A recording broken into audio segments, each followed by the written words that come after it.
കേരള നവദർശന വേദി മഹാത്മാഗാന്ധി രക്തസാക്ഷിത്വ ദിനത്തിൽ ശാന്തിയാത്ര സംഘടിപ്പിച്ചു. ജനുവരി 30 വിശ്വശാന്തി ദിനമായി ആചരിച്ച് പഴന്തോട്ടം പുളിഞ്ചോട് നിന്ന് കോലഞ്ചേരിയിലേക്കായിരുന്നു ശാന്തിയാത്ര നടത്തിയത്. മതഭ്രാന്തനാൽ വധിക്കപ്പെട്ട മഹാത്മാവായ ഗാന്ധിജിയുടെ രക്തസാക്ഷി ദിനമായ ജനുവരി 30 വിശ്വശാന്തി ദിനത്തിൽ കേരള നവദർശന വേദി അഹിംസാ സന്ദേശ ശാന്തിയാത്രയും സ്മൃതി സംഗമവും സംഘടിപ്പിച്ചു.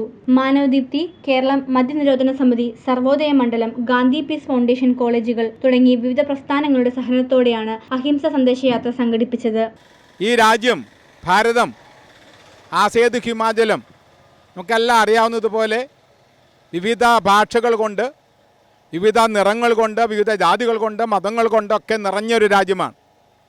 ഈ രാജ്യത്ത് ജനിച്ച എല്ലാ മനുഷ്യരും ഏകോദര സഹോദരങ്ങളെപ്പോലെ ഇവിടെ ജീവിക്കേണ്ടതാണെന്നും അതായിരിക്കണം ഭാരതത്തിൻ്റെ മുഖമുദ്ര എന്നും ശക്തമായി വ്യക്തമായി ലോകസമക്ഷം അവതരിപ്പിച്ച ഒരാളാണ് മഹാത്മാഗാന്ധി. തൻ്റെ മാർഗമെന്ന് പറയുന്നത് സത്യവും അഹിംസയുമാണെന്ന് മഹാത്മാഗാന്ധി അടിവരയിട്ട് പറഞ്ഞിരുന്നു. സൂര്യനസ്തമിക്കാത്ത ബ്രിട്ടനോട് പോരാടുവാൻ ഈ സത്യവും അഹിംസയും എന്ന് പറയുന്ന മാർഗം തന്നെയാണ് അദ്ദേഹം ഉപയോഗിച്ചതും.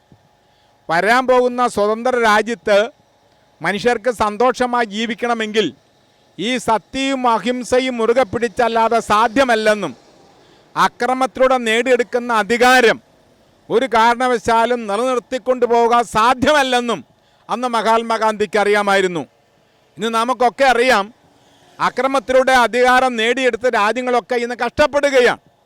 ഭാരതം മാത്രമാണ് അതിന് വ്യത്യസ്തമായി ഇതുപോലെ നാനാജാതി മതവിഭാഗങ്ങളും ഭാഷയും ഒക്കെ ഉള്ള ഈ രാജ്യം ശാന്തമായി ഇതുപോലെയെങ്കിലും മുന്നോട്ട് ഗമിക്കുന്നത്.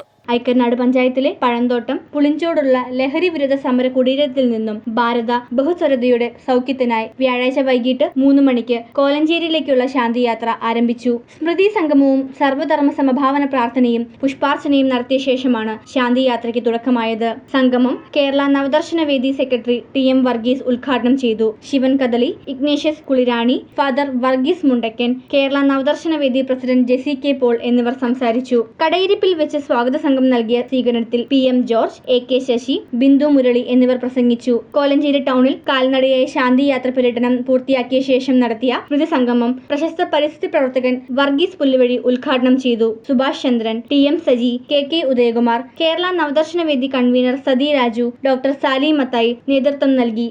ഞാൻ ഗാന്ധി പീസ് ഫൗണ്ടേഷൻ്റെ എറണാകുളം സെൻറ്ററിൻ്റെ ട്രഷററാണ്. എറണാകുളത്ത് താമസം.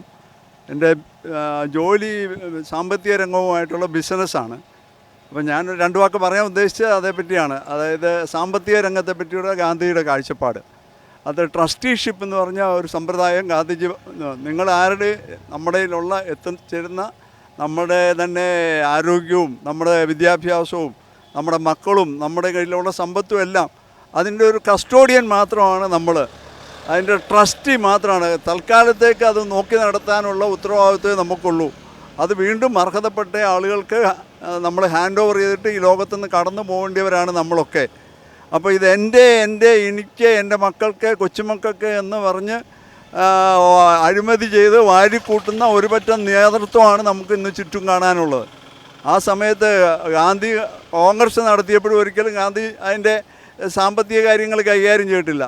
അദ്ദേഹത്തിന് കിട്ടിയ എല്ലാ എന്ത് ചെറിയ സംഭാവനയാണെങ്കിലും അന്നന്ന് കോൺഗ്രസിൻ്റെ ഫണ്ടിലേക്ക് കൊടുത്ത് അതിന് വരവ് വെച്ചിരുന്നു.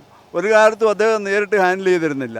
അപ്പം ഇന്നിപ്പോൾ നമുക്ക് ഈ പറഞ്ഞ കള്ളും കഞ്ചാവും ഒക്കെ പോലെ അല്ലെങ്കിൽ മയക്കുമരുന്ന് പോലെ ഭൂരിപക്ഷം മനുഷ്യനെയും അതിൽ ആണും പെണ്ണും വ്യത്യാസമില്ലാതെ ഈ സമ്പത്ത് ഒരുക്കൂട്ടാനുള്ള ഒരു ദ്വരയിലാണ് നമ്മളെല്ലാം ജീവിക്കുന്നത്. എത്ര കിട്ടിയാലും പോലെ പ്രത്യേകിച്ച് കേരളം ഒരു ഉപഭോഗ സംസ്കാരത്തിലാണ് നമ്മൾ ജീവിക്കുന്നത്. അപ്പോൾ അവിടെയാണ് ഗാന്ധിജിയുടെ ഈ സമ്പത്തിനെ പറ്റിയുള്ള കാഴ്ചപ്പാടിൻ്റെ പ്രസക്തി.